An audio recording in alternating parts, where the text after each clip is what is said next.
I live in New York City. Fantastic city. Yeah, it's great. And if you ever go, I feel this is true for any big city. Throw your iPod in the trash. What do you own an iPod for in a major city? Why do you want to pay money to download and listen to music when homeless people want to talk to you against your will for free? Absolutely free. They don't charge a dime.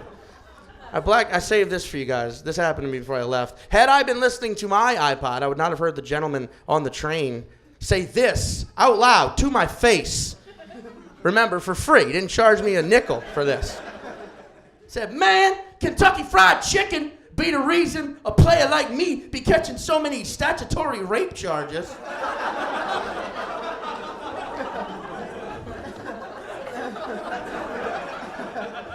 So, like any rational human being, I said, continue, because I wanted to hear.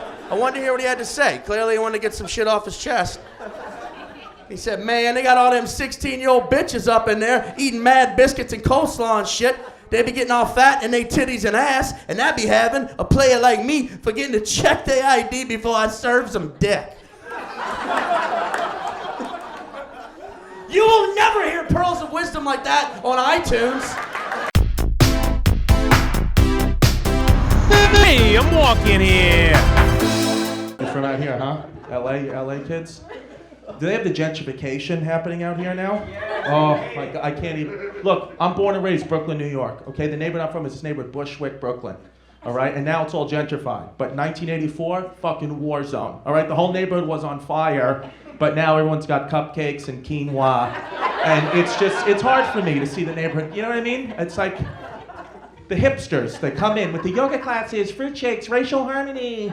We're gonna make a difference. I'm like, you're gonna get shot, okay? I mean, you're riding a unicycle down the street, so I will kick you in the pussy, okay? I can't. It's just the worst. You know what I've noticed too, the hipsters? All the hipster adults, they all act like children. That's what it is. I sit in my milk crate smoking cigarettes. I don't even smoke cigarettes, but that's how much they piss me off. They all act like kids. The adults act like children. The other day I see a guy going to work, 40 years old, in a suit, on a scooter. Not a Vespa, a fucking scooter. If this is your mode of transportation to get to work, you're a dick, okay? You're a huge asshole. I have nothing. I can't talk to you unless you take your foot off the Huffy product. What is wrong? I feel like a pedophile. And then the children, they act like adults. There's a flip-flop. The kids don't know what to do.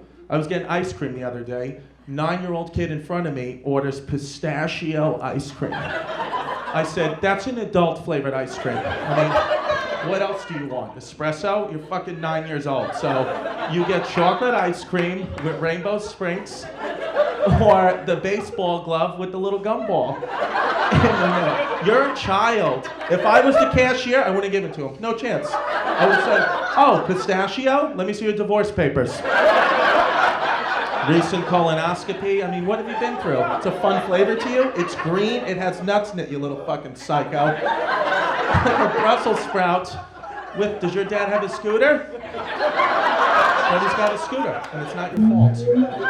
I can't afford a ticket of any kind. I really can't. I don't make enough money, and I live in New York City. It's way too expensive to live there. Do we have any other New Yorkers in the crowd?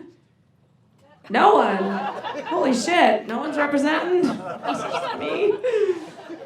It's so expensive to live there. I can only afford to live in the worst neighborhood. It's so shitty where I live. There was a police raid on a crack house down the street from me a couple weeks ago.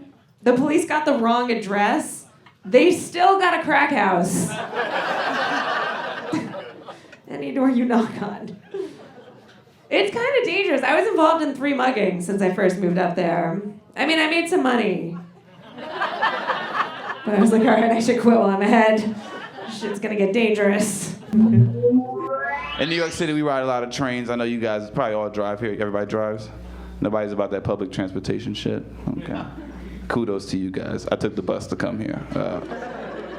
I'm probably gonna take a train at some point. I appreciate LA trains, man. Everything is smooth, it runs clean, it's nice, man. I fucking hate the subway system in New York. Everybody, gets in awe about it, but it's only because they have a bunch of train lines and they run more frequent than anywhere else. That's the only good thing about this shit. It takes me 3 hours to get home every fucking night, people. And I live in New York City, okay? There's people who live in other states that get home before I do. Now, is that fair? No. The train will always break down. They always try to smooth it over and make an announcement like, please be patient. We're experiencing train traffic, but thank you for riding the MTA. Or please be patient. There's been a signal derailment, but thank you for riding the MTA. And here's my favorite one. Please be patient. Somebody committed suicide and it's gonna take 6 hours to clean all this shit up. But thank you for riding the MTA. Look, I'm not trying to sound insensitive to suicide people, okay? It's a fucked up thing when somebody jumps off a platform, you know? The first few times it happened, I was very distraught. I showed a lot of emotion. I was like, damn, somebody jump off a platform? That's how they want to end their life? That's crazy. What a fucking terrible way to go out, right? The first few suicides. By suicide number 57, I was fed the fuck up and out of tolerance. I'm like, man, this is some bullshit. It's like the third time this week. You gonna kill himself during rush hour? I mean, come on. Why couldn't you do this at 4 a.m. when nobody's out by the train tracks, man? That is selfish and inconsiderate. I was in New York recently. I don't know if anybody here from New York. Hell yeah, I got some New Yorkers, man. I love your city. New York's the greatest city, but I would never live there. It's a little too intense. It's the opposite city from LA, man. Because like LA, everybody's on drugs and shit. People are so chill. New York is the opposite city. Like for me in LA, you tell people you do comedy, people are like, tell me a joke. In New York, you tell people you do comedy, people are like, let me tell you a fucking joke. You're gonna like this fucking joke. Yeah, go ahead. Dude, why you guys so intense? It makes no sense to me.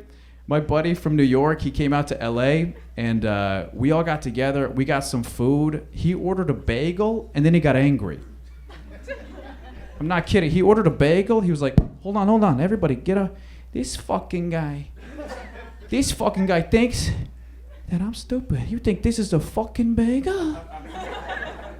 He just got super Italian.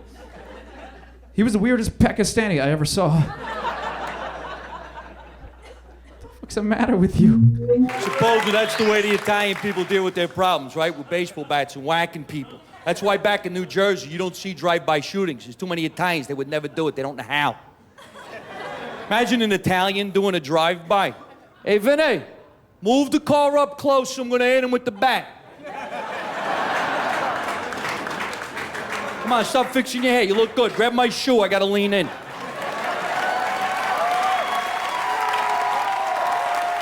Come on, people. You want to talk about discrimination? Whenever the Italians are on television in the movies, they make us play mafia. That's discrimination against the Italians. And all I ever wanted to play was a mob boss in a mob movie. And I've been in 2 of them. And in both of them, I played the Irish cop that got whacked in the first 60 seconds. Want to see the Italian people on better shows, you know? You guys remember the movie The Sixth Sense? That would have been a good place for an Italian actor, because that little kid would have been considered a rat. Think about it. He'd be like, I see dead people. He went, shut up, you don't see nobody. I seriously couldn't afford to live in New York anymore. That's what happened. I was living in a studio apartment. I don't know if everybody here knows what a studio apartment is. Basically, it's where you live in one room and you pretend like that's fucking okay. Just live in a room. My friend came over, he's like, dude, you should put up a big mirror on the wall. It'd make it look way bigger. So I tried that. I put up a giant mirror on the wall, and then it looked like there were 2 guys living in shitty apartments right next to each other. 2 failures in matching outfits. It's like, oh my God, that guy's trying to hang himself too. We would get all the laws first in New York, and then they would pass them out to the rest of the country.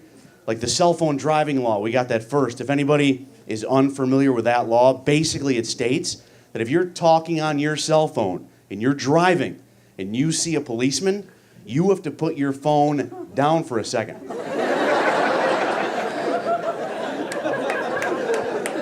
That is the law. And you're not allowed to pick it up until he's gone. I'm going to be honest with you, I'm not even sure I was smart enough to live in New York. The other day, I tried to do the New York Times crossword puzzle. Holy shit, sometimes I didn't have to read the entire clue to figure out I'm not going to fucking get it. I didn't even need the whole clue, you know, it's like, what Portuguese? I don't know. You guys, I just celebrated 1 year of marriage. That's a thing. Come on. We have been married for a little bit over a year, but we've been dating total for about 11 years. Which is, I like that some people laughed in my face at that. Okay, that wasn't a joke. Just the truth. Usually when I say that, it's not so much meant with laughter as it is usually a lot of guys will give me a lot of crap for that. You know, they'll be like, bro, come on, what are you doing? You know, there's other chicks out there, right? But every single time I have to be like, yes, but you don't understand because this one's, you know, convenient. So,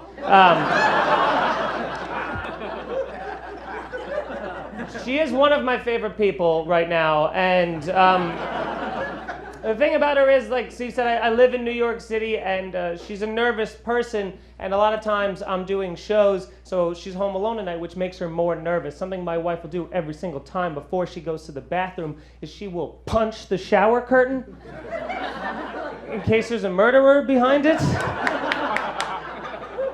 It's like a real thing that she does, and when I first heard that, I was like, oh, I just married a crazy person. That sucks for me, huh? That's terrible.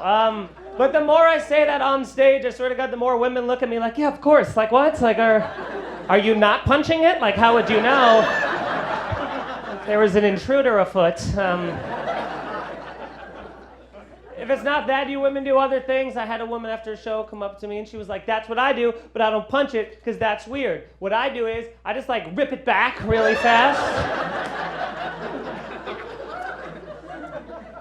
That's your whole plan? I don't get it. What? That's everything. That's A to Z. You just want to startle the murderer. That's what you're going for. You just want to rip it back so you can be like, Jesus Christ, don't do that. Well, it was going to kill you, but it got me. I'm slightly flustered, so I don't know. You want to go get froyo? Let's hang out. Come here. I'm from Brooklyn, New York. We other folks here from New York? Yeah. You don't have to sound so excited about it. Holy shit. And we're not talking to you, tough guy. New York is the only place in the whole world where you can overhear a conversation between two men and nothing is said. Right? I don't know if you've ever seen it. Hey, Frankie, remember that guy I spoke to the other day about that thing that we were talking about when he said that he knew what's his name from the joint over there? Well, I spoke to you know who. It turns out he don't know nothing. And then they wonder why it takes the FBI 10 years to catch these guys doing something.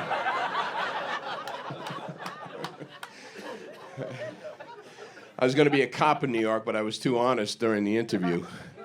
They said, so, Mr. Mulroney, tell us in your own words why you'd like to be a police officer in the city of New York. I said, for the same reason as all my other friends, so I can drink and drive. Are you kidding me? I'm going to be able to make U-turns on the Brooklyn Bridge. Fuck you, I'm on a job. Woo-hoo! Cops in New York are the best, though, because if it didn't happen in front of them, it didn't happen. Right? You could be driving your car 80 miles an hour, backward, in a schoolyard for the handicapped, during recess, shooting a gun from the window, with a nun lashed to the roof rack of the car. A cop in Brooklyn would be, hey, your taillight's out. Want to get that fixed? That's a $30 fine. And how about a jacket for the Mother Superior? She looks a little chilly up there, if you know what I'm talking about. Hey, I'm walking here.